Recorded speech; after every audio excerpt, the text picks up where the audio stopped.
Hi everyone, thank you so much for tuning into my tarot channel today.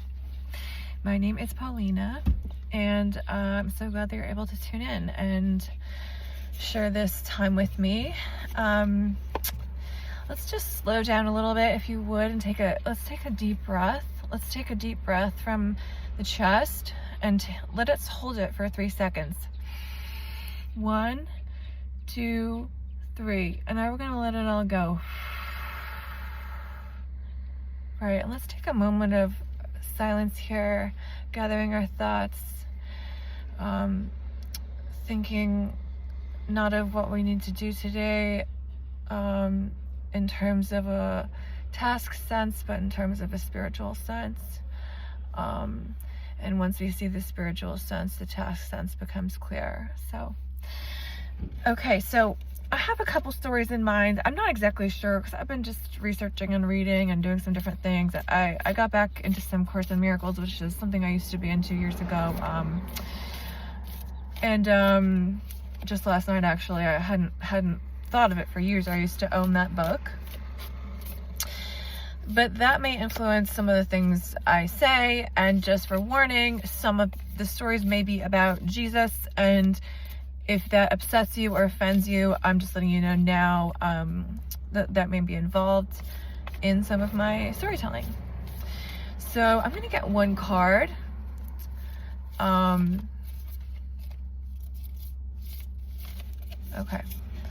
Oh, I got the Vow reversed. So today is an energetic reading. The last reading I did was a relationship reading. This is more about like your state, I guess the state of the collective, as whoever is watching this will be some reflection of the collective energy that's happening right now in the greater world. So I want to just slow down. Today is the 19th, and the numerology of today is 9 plus 1, which would be 10, which would be 1 plus 0, which is 1. So 1 in numerology is just really self-explanatory. It can be about beginnings. It can be about being alone, selfhood, about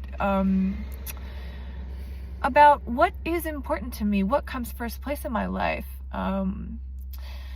and about this, I said before, the start of something.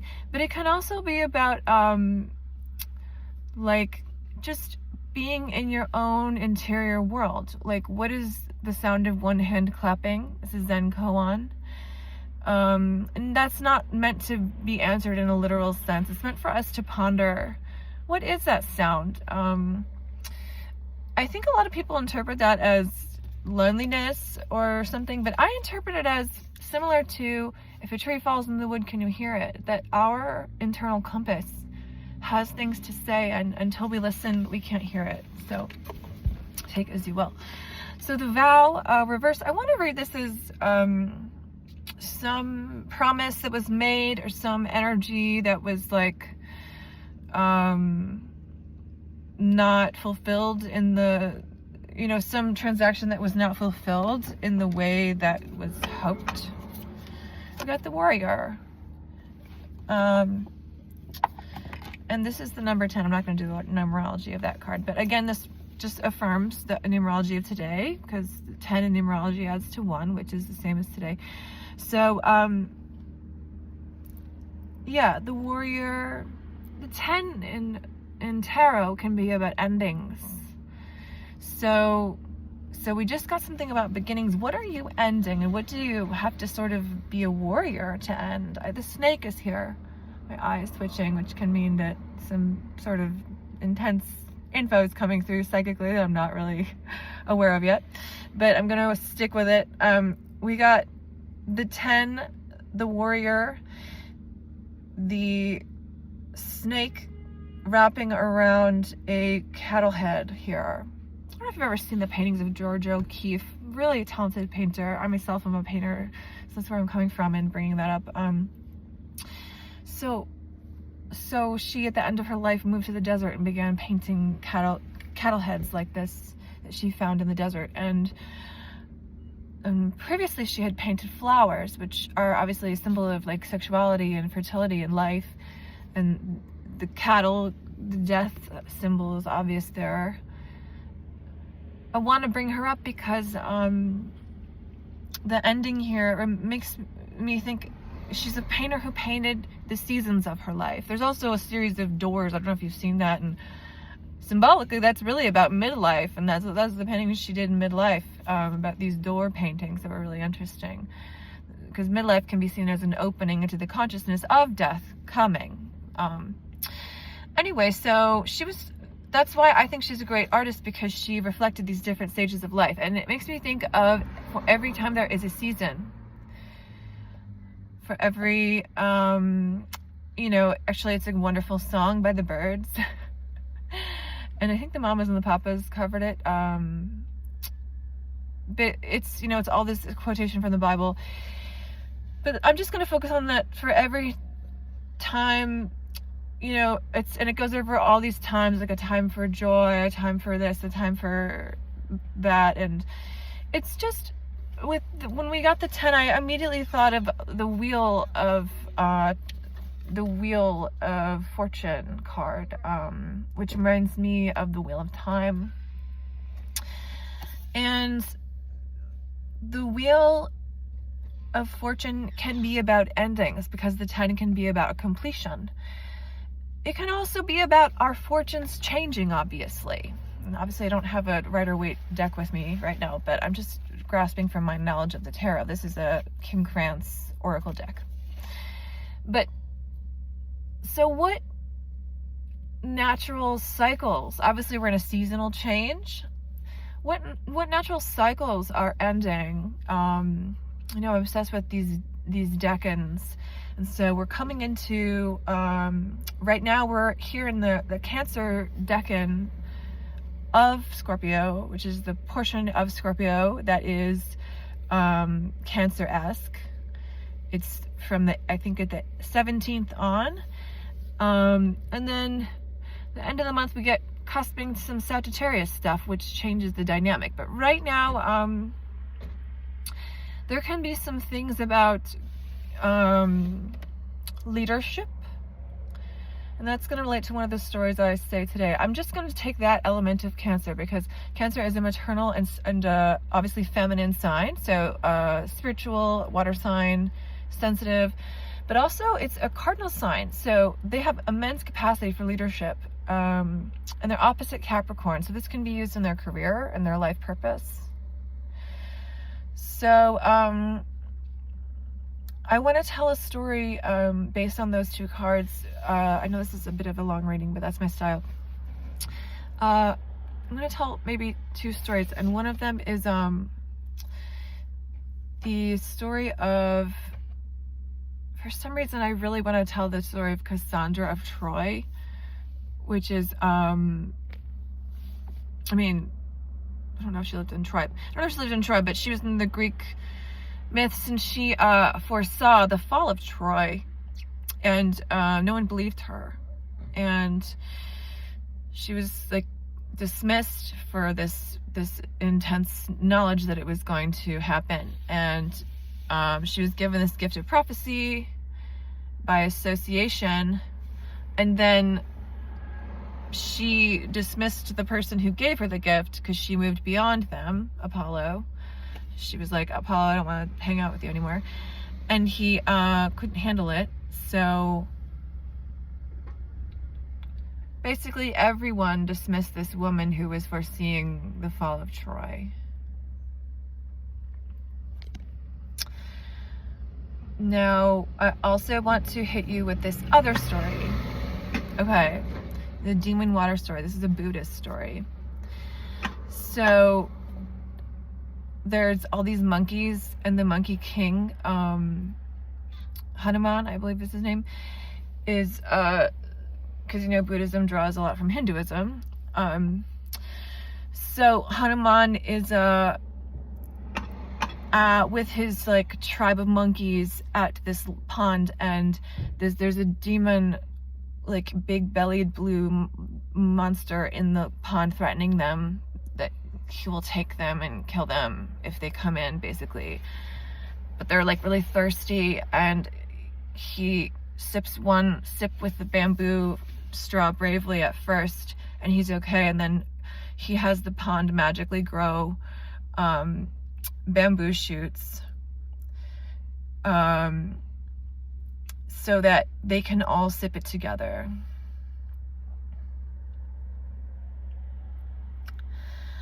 I want to hit you with one last story. The story is of a woman with an alabaster jar. This is from the Bible. There were other stories I thought about using today, but then I'm going to tie them all together for you, a nice little bow, so you can see what I'm trying to say.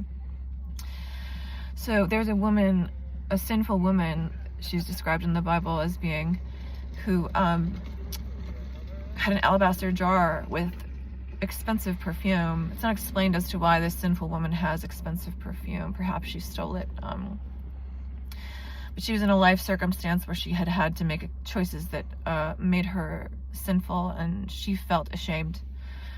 But she sees Jesus around his disciples, and she comes to him and breaks the jar. And it's meant for like high rituals, and it's very expensive. And she takes down her hair and washes his feet with her hair and her tears. Some translations say that her tears also, she cried. But and she anoints him with the perfume because she can sense that he's going to die. And the disciples are angry. I mean, yeah, I was gonna tell them the apostles, but that's only 4 people. So the disciples are angry, and they say, you can't touch him, he's a holy man. And he says, she is right to touch me. And he heals her, basically, and gives her everlasting life. And okay, I know there's a lot of threads here with the ending, but I want to link it to the Cancer section of this decan. This is really out there, and leadership, and how leadership has to do with nurturing, right? In the first story, if you'll remember, the first story is about Cassandra seeing something intuitively that will happen and not being believed. Just as the woman with the jar foresaw that Jesus would be killed for our sins, and if you want to look at it that way, or that he would just be killed. And the disciples understood this on an intellectual level, but not on an instinctual level. And Jesus's leadership in that situation was to tell that touch is healing. Her vulnerability, and the jar symbolizes the opening of our vulnerability to be healed. Letting down her hair symbolizes being not right within society, that the low become high. And Cassandra is an example of that in Greek. I just want to narrow it that Greek and really biblical times, women were of low status and men were holy, and so that's why we have women being not believed. It's not becoming a feminist rant, but the leadership of Jesus was to say that it is holy for her to touch and to anoint and to have wisdom of what may come, and to care for that is right, because Jesus knew he was going to die, and he was basically trying to convince everyone else that it was going to happen. So, and the monkey story is similar. The monkey is the leader who comes forward, and he tests the water first because he's brave and he's willing to give of himself for the collective. Then there's also the power of the community. They all come together and they all take little sips, and if we all take a little sip, it's almost like it dilutes the power of something that's very toxic or negative. What do all these stories have in common? That great leadership takes benevolent action and courage. Cassandra may not seem like a leader, but for a woman to speak up in those times could have meant death, even a woman of high stature. So she was a leader in some sense to come forward and say, I foresee, I see this, I feel this may happen. I feel this is going to happen. Jesus was a leader in the story with the woman and with the jar, because he teaches his disciples that to be vulnerable, to touch, to hold is human. To embrace the low in society or in the world, those that are suffering, those that have been through trauma, those that have sinned, is beautiful. And to honor them and offer them love. And then the monkey story is just that we can see Jesus as Hanuman in some sense. And it relates to Jesus knew that he was going to die. The alabaster jar woman knew he was going to die. Cassandra knew Troy was going to fall. And the monkey man, he knew that there was a demon in there, and they all took righteous action, is what I'm saying. What is righteous action for you is where this reading is culminating. Took a little bit of time to get there, a little bit roundabouts. I do believe in guides, and I feel that I was guided to that roundabout moment, but that is what I'm trying to say. That is the message. What righteous action of leadership? And that doesn't always mean doing something. It could mean restraint, holding back, being in our silence and knowing. So thank you for tuning in, and I hope you have a great day. If you are interested in booking a reading with me, I do personal pre-recorded and also one-on-one Zoom readings.